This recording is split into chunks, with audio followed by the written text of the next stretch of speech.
बहुत पहले से कहते आ रहे हैं ना आपकी सिचुएशन नॉर्मल नहीं है, और ऐसे ऐसे इलाके जिनको हमने लगभग मिलिटेंसी से क्लियर कर दिया था, उन इलाकों में आज दोबारा से मिलिटेंसी। देखिए हम क्या ये सही नहीं है कि श्रीनगर के आसपास के इलाके ये लगभग सारे मिलिटेंसी से क्लियर थे। श्रीनगर तो था ही था, गांधरबल डिस्ट्रिक्ट, लगभग पूरा बड़गाम डिस्ट्रिक्ट, इनमें मिलिटेंसी के हादसे होते नहीं थे।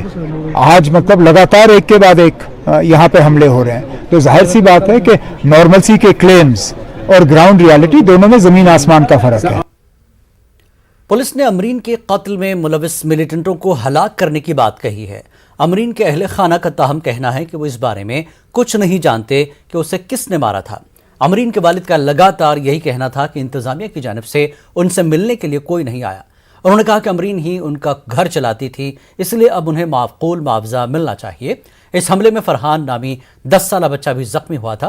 फरहान ने न्यूज़ 18 उर्दू से बातचीत की। मुझे पहले अपना नाम बताओ। मेरा नाम है फरहान। फरहान, किस तरह ये वाक़ा हुआ? क्या मतलब आपने कितने बंदे देखे? मुझे पहले दुकान पर जाना था, मुझे आपने दादू ने दिया 50 रुपये, बोला 20 में आपने ले लाना और 20 में 4 बिस्किट लाना और 10 वापस लाना। मैं जब निकला वहाँ से दो लड़के आए, एक तो उनका सड़क पे वो वही था, 2 हमारे घर आए, वो यहाँ पर थे। उन्होंने बोला अपनी मौसी को बुलाओ।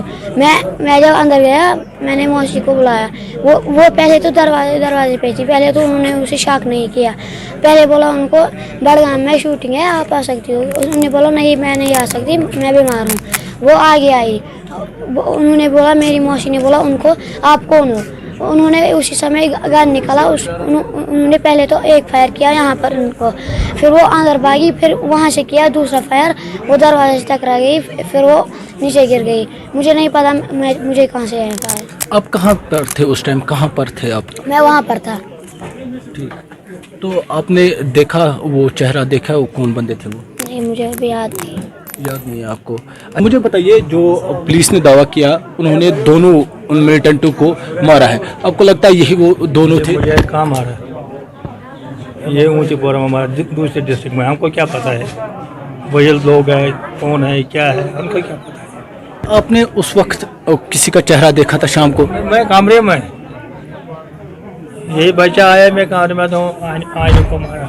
कहाँ मेरे यहाँ कमरे में, मेरी आँखी भी ख़त्म हो गई इसकी, मेरे सामने मारा। दूसरा फायर मारा मेरे सामने, मैं कमरे में, इसी कमरे में इस वक्त ने दूसरा फायर लगाया। जिस तरह बच्चा बोल रहा था, अभी 3 बंदे थे, एक बाहर वेट कर रहा था। सड़क पर बैठा स्कूटर पर, 2 बंदर यहाँ मेरे घर आया, एक पीछे रहा, एक यहाँ रहा।